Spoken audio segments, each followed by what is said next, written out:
안녕하세요. 유랑TV 증권부입니다. 4월 23일 목요일 증시시장을 한번 살펴보도록 하겠습니다. 지난 간밤에 미국 증시는 국제유가가 이제 반등하면서 좀 안도의 한숨을 좀 쉬었죠. 그래서 이제 뭐 다우존스 같은 경우에도 한 2% 정도 상승 마감되고 S&P 500 지수 같은 경우에도 한 2.29% 상승 마감됐습니다. 그런데 이게 좀 반등한 이유가 약간 좀 그래요. 트럼프가 좀 트위터에 이런 고속정 뭐 귀찮게 굴면은 쏘라는 그런 불안감 조성 때문에 지금 반등을 했는데 참 또 이게 또 좋다고 다우존스 S&P 500 지수 오르는 게 참 그러네요. 아무튼 간밤에 미국 증시는 올랐고요. 또 이제 유럽에서 좀 제약주 강세가 좀 나오기 시작했습니다. 또 유가 반등으로 또 유럽 증시도 간밤에 이제 상승을 했어요. 네. 그러면 우리나라 증시도 나쁘지 않았습니다. 우선 오늘 S&P 500 야간 선물지수가 또 우상향을 했죠. 뭐 유가 반등도 있고 오늘 저녁인가요? 내일인가? 미국에서 또 경기 부양 정책 또 투표가 또 진행되고 있죠. 또 아마 이 영향 때문인지 우리나라 코스피랑 코스닥 차트 코스피랑 코스닥 1일 변동률도 좀 우상향했습니다. 환율도 또 하락을 했고요. 2.2원 정도 하락한 1229원에 하락 마감됐습니다. 지금 코스피랑 코스닥 차트 보시면 아시겠지만 코스피가 딱 60일선 근처에서 딱 멈췄습니다. 네. 그리고 코스닥은 딱 120선인가요? 네, 120선 딱 보고서 멈췄죠. 이거 보고서 오늘 좀 놀랬습니다. 와, 놀래가지고. 이거 왜 놀랬냐, 제가 왜 놀란 이유냐, 놀란 이유가 딱 코스피 같은 경우에 60일선이 딱 다가서니까 개인이 매수세를 멈췄습니다. 이거를 이제 기관이 이제 받아 먹었죠. 연기금도 좀 큰 힘을 썼는데, 오늘 선물은, 또 선물도 매도를 했고, 기관이 선물을 매수했습니다. 내일은 별 특이사항은 없네요. 네.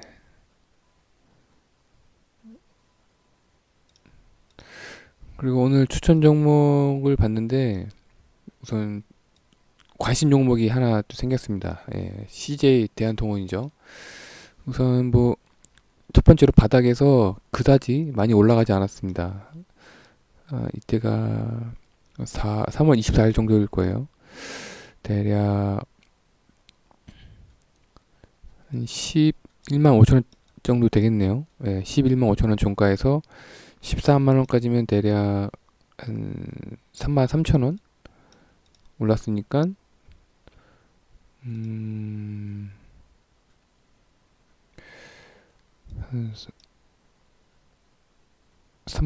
14만 8천 원에서 3만 3천 원이 10%죠? 10% 정도밖에 안 올라서 좀 무거운 종목이 해요. 이게 한 3조 3천억짜리인데 시가총액 3조 3천억짜리 종목인데 생각보다 좀 무거워요.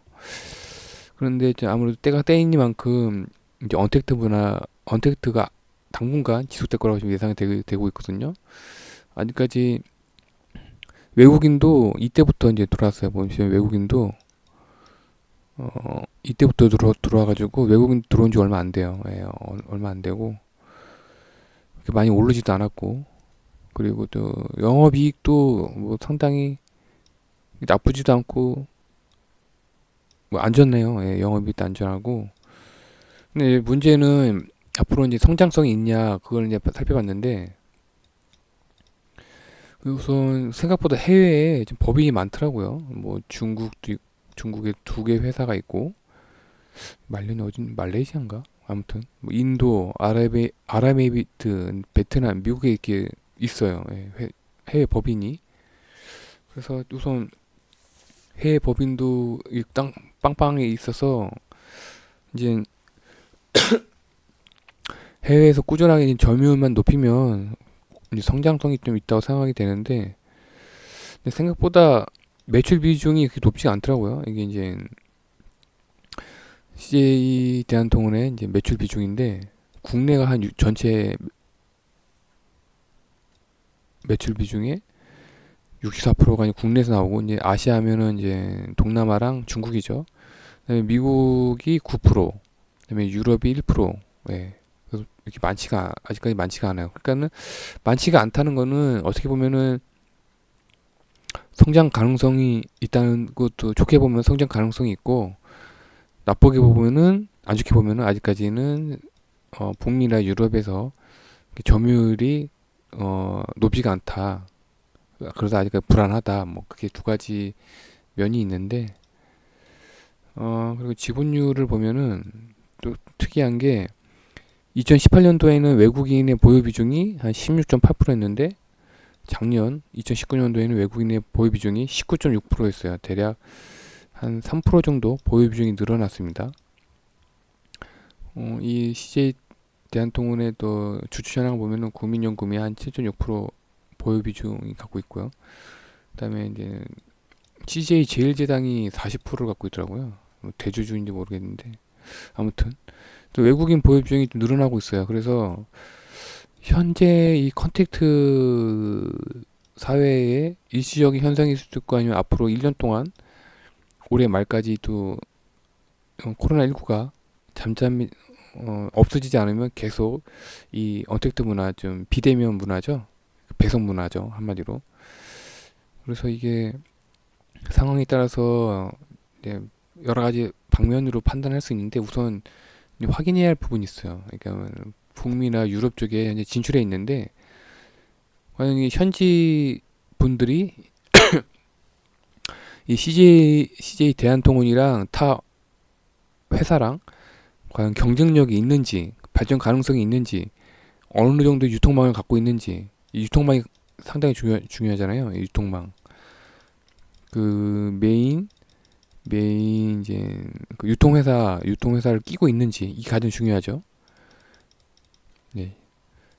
그리고 또 해외에서 또 어느 정도 인지도가 높은지 그걸 다 일일이 파악을 해야 되는데 그래서 이 종목을 현재로서는 그래서 제가 이제 추천은 못 하겠고요.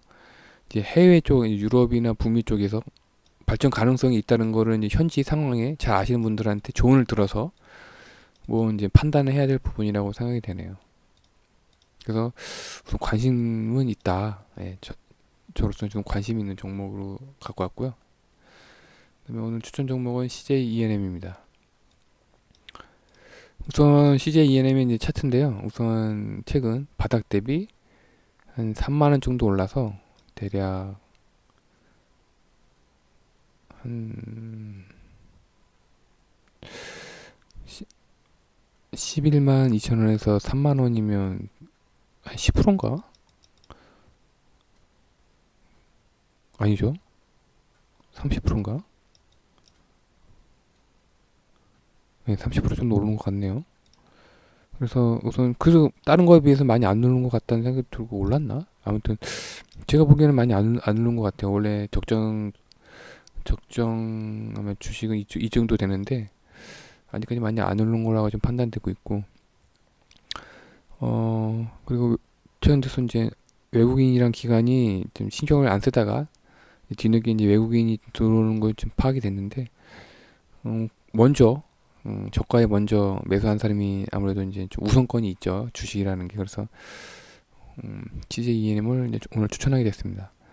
그 영업이익도 오히려 1분기가 작년 4분기보다 좋아요. 네, 좋아가지고 생각보다 좀 저평가됐다고 생각이 들거든요. 이게 이제 작년 4분기 때 이 영업이익에 맞는 이 주가 현황이었는데 갑자기 떨어졌잖아요. 근데 오히려 1분기 때 컨센서스가 1분기 때 더 많이 벌었다는 판단이 쓰니까 네, 좀 많이 좀 저평가된 게 아닌가라는 생각이 듭니다. 그래서 오늘 추천 종목은 CJ ENM입니다. 이제 추천 종목 수익률을 살펴본다면 네, 카카오가 오늘 또 개성승 했더라고요. 네, 역시 이때다 싶어서 추천드렸는데 저도 이제 이때 샀어요. 3월 25일 날. 평소에 사고 싶었었는데 계속 올라가지고 좀 기다렸거든요. 근데 이번에 이때다 싶어서 이제 샀죠. 전략을 세어본다면 오늘 총, 역시 스마트 붉은 개미 군단. 너무 똑똑해요. 코스피가 딱 1910을 넘자마자, 예, 그동안에 이제 코스피랑 코스닥을 이끌었던 주 매수 주체가 딱 오늘 매수를 정지했습니다. 그러니까 이때부터 이제 현재까지 이제 주 매수 주체잖아요. 그러니까 이제 이때부터 개인의 매수의 눈치를 봐야 됩니다, 이제. 예. 그래서 이제 따라서 이제 바닥 대비 시세가 많이 올라간 종목들, 이런 좀 종목은 피하고, 아직까지 덜 오른, 그러니까 CJ ENM이죠, 이런 종목. 오른 우량주 종목. 아직까지, 어, 찾아보면 더 있을 거예요. 예. 그래서 그런 종목들을 좀 찾아서 분할 매수하는 전략을 추천드리겠습니다. 그래서 앞으로 이제 호재와 악재를 좀 생각을 해봤는데요. 우선 호재는 아마 이번 주 중일 거예요. 이제 미국의 이제 중소기업 재정 지원 정책이 이제 투표가 진행 중인데 우선 상원은 통과됐어요. 상원은 이제 통과됐고 이제 하원만 투표가 남은 상황인데 뭐 어떻게 해서든 뭐 지원 정책은 나올 거라고 생각이 되고 있고 또 5월에 이제 중국의 양회를 통해서 경기 부양 정책이 또 나올 것 같고 그다음에 또 이제 5월부터죠. 빠르면 다음 주 주말부터 이제 북미랑 유럽의 이제 유럽에서도 일부 국가 이제 봉쇄 정책이 이제 완화되죠. 북미도 전체가 아니라 일부 주부터요. 그러니까 이런 정책이 좀 호재가 좀 어느 정도 있고 예상되는 악재는 그러니까 우리나라가 오늘 좀 실적 발표했잖아요. SK 하이닉스라든가 그다음에 네이버도 그렇고 그다음에 현대글로비스 이런 좀 오늘 실적 발표를 했는데 예상치보다 좀 선빵을 했어요. 그래서 오늘 주가가 되게 안정적이었는데 근데 이제 문제는 이제 미국이랑 유럽의 이제 2분기 실적 전망 있잖아요. 그래서 이 부분 때문에 현재 계속 우리나라 코스피 코스닥이 불안하게 올라갔는데 제가 보기에는 이 부분 때문에 2분기 미국이랑 유럽의 2분기 실적 전망이 아무래도 안 좋게 나올 것 같으니까 일찍부터 5월부터 이제 그건 이제 알죠. 아니까 5월부터 빨리 미국의 일부 주부터 그다음에 유럽의 일부 나라부터 봉쇄 정책을 빨리 풀려고 하는 것 같아요. 그래서 경기 침체도 막고 예상되는 2분기 실적을 좀 더 충격을 완화시키려는 게 보여가지고 근데 이게 미리 예상되는 이 악재를 어느 정도 좀 해결하려고 하는 좀 모습이 보여서 우선 뭐 예상되는 악재니까 이 부분도 한번 체크해야 될 상황이고 이제 폭락한 WTI 국제유가 이것도 지금 예상되는 악재잖아요. 이 폭락한 WTI 유가 때문에 이제 미국의 이제 쉘 업체들이 이제 파산 신청을 하고 있잖아요. 예. 근데 제가 이게 어떻게 보면은 좀 뭐랄까 좀 반사 이익이 있을 거라고 생각이 돼요. 그동안에 이제 좀 뭐랄까 좀 자금 사정이 안 좋았던 쉐어 업체들은 이제 쳐내는 거죠. 쳐내가지고 뭐 이제 쉐어 업체들은 건전성을 이제 유지할 수 있고 그다음에 이제 중동도 이때 이제 좀 생각을 하겠죠. 이 WTI가 언제든지 폭락할 수 있다. 그러면 이제 앞으로 이제 중동의 국가들이 이제 차세대 먹거리를 찾아 나서겠죠. 근데 이 차세대 먹거리가 이제 어떤 분야에 따라서 이제